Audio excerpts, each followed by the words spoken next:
What's going on? It's been, unfortunately, a while since you've seen me on this YouTube channel. I am in the process of moving, aka all the boxes that are currently in the background, and I've just not had the drive to want to create videos at the moment because I've got so much stuff going on and it's hectic. And I'm thinking all the time, the quality is going to be awful if I decide to make videos right now, considering I don't have everything set up in the most optimal manner, right? Because things are going at boxes like my professional lighting and all the other stuff that I currently have. And I was in the process of packing up my camera, and I thought, you know, this would be a good time to make a video explaining that you do not need an expensive DSLR camera to start out on YouTube. While they are nice and amazing and they're going to give you better image quality than currently what I'm using is but a fraction of something like this.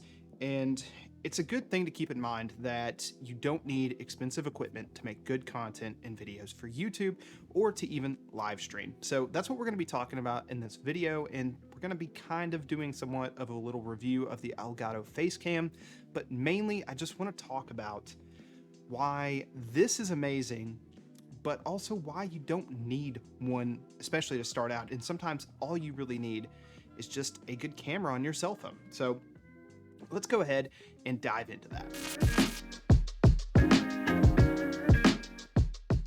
What's going on, guys? Chad here from How To Tech, the channel dedicated to helping you take your tech to the next level. And I can tell you, it has been a while because I just recorded the whole main section of this video and noticed I recorded no audio. Of course I did. It's been a while, so I just completely forgot to record audio, and I recorded the outro, but intro and outro audio, middle of the video, no audio. So there we go. Let's talk about why you do not need an expensive camera, because this is something that has always plagued me because I'm a technology guy. I love the new and latest technology, and I like having really cool microphones, really cool cameras, and I can never afford stuff that costs thousands and thousands of dollars. I've just never seen the investment really pay off with buying something over the top as far as price point to the returns that you gain on it. But whenever it comes to things like cameras and microphones, I want something better always. I find things to nitpick about it, and it drives me crazy because I'm always looking at my own footage and I'm just like, I don't like that. So what we're going to be talking about today is why you don't need an expensive camera like a DSLR, like I was talking about earlier in this video. And while yes, you may want one, it is a good investment at some point in time whenever you decide to make that investment. I just want to tell you that there are other options that are not going to cost you $600, $500. This is $600 on the low end for a low-end DSLR with an HDMI out. So if you wanted to stream, you've got your HDMI out, that's great. But like I said, that is $600, and there are more budget options that are out there that might work out better for you. And typically I would suggest, if you're getting into YouTube or you wanted to live stream, or maybe both, this is a good option, the Logitech C920, and this is what I used to recommend. I have to say, this is not the recommendation I would push for anymore unless you just absolutely need a webcam and you don't want to fool with some of the other stuff that I'm going to be talking about today. One, your phone. Your phone has an amazing camera, and if you're going to be recording videos, they have a pretty decent microphone on them now.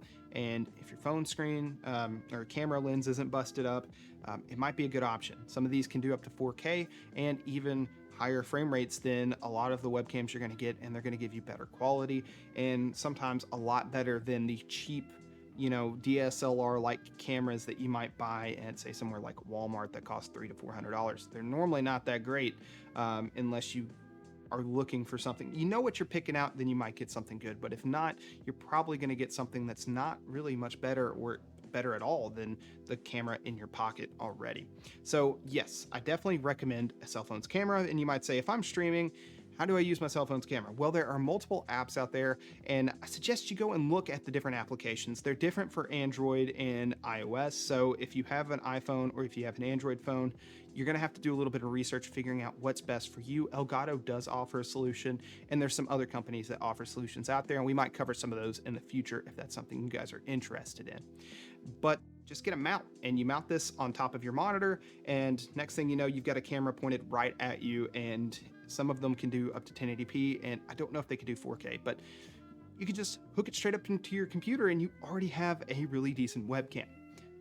Then I would typically have actually suggested, the Logitech C920, and my recommendation has actually changed. I would recommend using your cell phone, and whenever you get up enough money and you want a dedicated webcam, if you don't have one already, I would recommend the Elgato Facecam 1080p 60 FPS. It is a really, really good webcam. That's what I'm currently using to record this video right now, and it's not perfect. It's not going to be better than this, but whenever you get into streaming applications and stuff like that, yeah, your quality, especially if you're watching the video on, say, like a cell phone, is going to be comparable to something like a DSLR at a fraction of the price. We're talking 170 compared to 600 for a cheaper model DSLR.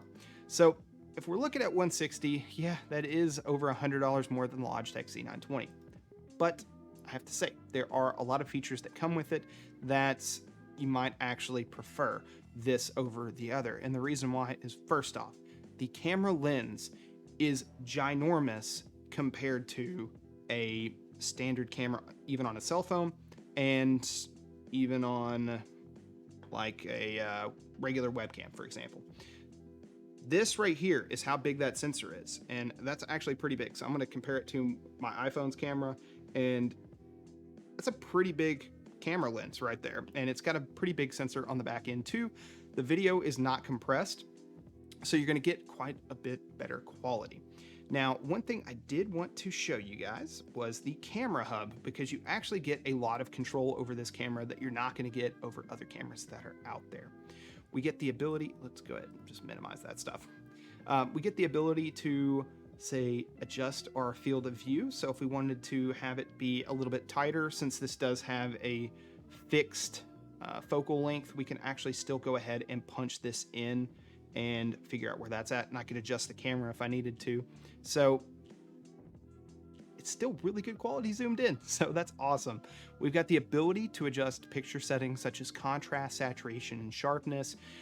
I would suggest leaving the contrast pretty much on 0. You start bumping it up, in my opinion, and it gets a little too dark, even with a lot of lights going on in here. I don't have my standard lighting equipment set up in here, but even with just 2 Elgato key lights, it is very dark even with these things turned up. So I would probably keep that at 0, and I think the saturation looks pretty good at 55, and the sharpness is pretty good at 2. But then again, you get the ability to adjust it to whatever setting you think looks the best and whatever style you're going for. We also have the ability to adjust the shutter speed and the ISO, 2 things that you normally only get on something like a actual camera or a camcorder. So we get those options directly here, and it lets us fine-tune our image a lot better. We can adjust white balance and even add some post-processing. And when you're not recording in OBS like I am, you can actually preview it here and take pictures and check out all that stuff. The other thing that you might find really useful if you're wanting to go for, say, like a DSLR style quality is you can actually add blur filters based off of the NVIDIA API. You would just click on, I think, this button right here, or the SDK, and you would just download NVIDIA's SDK for it and install it. And next thing you know, you have the ability to blur your background, add in your own custom backgrounds, and change things like blur strength, or just remove it entirely. You can do like a green screen effect as well, which is super cool. This is a really, really good quality camera for the price you're paying. You might be saying, yeah, but it's still a lot of money. It is $170, but you have to look at it in a little bit of a different light. It offers quite a few features that you're not going to get out of a standard webcam, a lot more control and adjustment there. The video is uncompressed, and one thing that I like about it too, it's got a detachable USB-C cable, so if your cable gets kinked or anything like that or gets messed up, you don't have to replace the whole camera. You can just go get a new USB-C camera or cable and plug it into the camera, and you're good to go. So really awesome there. It has standard mounting for cameras and microphones and stuff like that, so you can just screw it into pretty much any mount.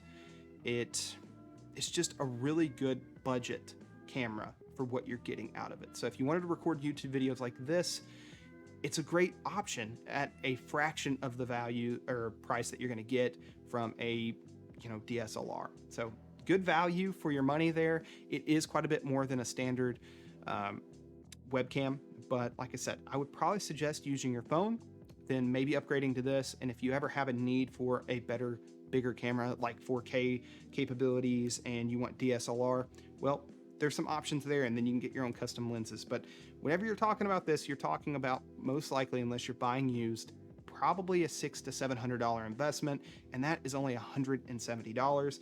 And even whenever you don't plan on using it for your main camera anymore, you've got a really awesome webcam that's going to be better than probably 95% of the people that are out there. So really, really cool option.